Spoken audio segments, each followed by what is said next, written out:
এইটুকু ছোট্ট মেয়ে রাস্তায় ভিক্ষা করতে নেমেছে। যদি ভিক্ষা করতেই হয় তাহলে তার বাবা মা করবে, কিন্তু সে কেন নেমেছে? তার তো এখন স্কুলে থাকার কথা ছিল। চলেন বিষয়টা একটু দেখি। ও তো এদিকে আসো। তুমি কি করতে আসছো এখানে? হ্যাঁ, ভিক্ষা করতে আসছো? তো তুমি এই বয়সে ভিক্ষা করতে আসছো কেন? তোমার মা পাগল আর বাপ? তোমার মারুতি চলে গিয়েছে। তো তোমরা কয় ভাই বোন? চার বোন। ভাই নেই? ও, বড় কিডা? তুমি বড়? এর থেকে আরো তিনটা ছোট আছে, তাই না? তোমাদের বাড়ি কোথায় বললে? গাইবান্ধা। সে তো উত্তরে। তো তুমি গাইবান্ধা লোক ঝিনাইদহ জেলায় কি করতে আসছো? হ্যাঁ, আমাদের থানা এটা।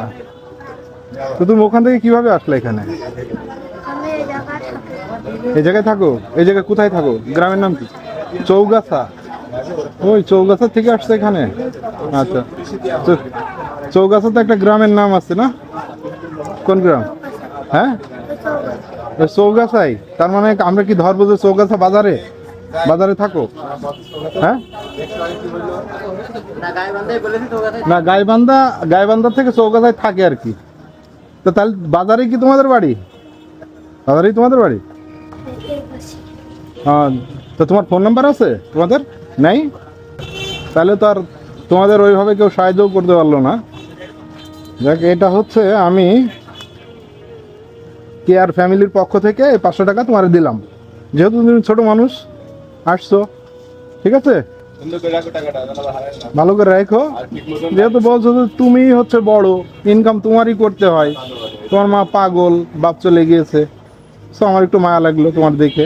এই ছোট বয়সে তুমি ভিক্ষা করতে নামছো, এই কারণে তোমার আমি 500 টাকা দিলাম আমাদের সেই আঙ্কেলের পক্ষ থেকে। ঠিক আছে, ভালো থাকো। হ্যাঁ, আসসালামু আলাইকুম। ভিডিওটি শেয়ার করার অনুরোধ রইল। নতুন হলে পেজটি ফলো দিয়ে আমাদের সাথেই থাকুন।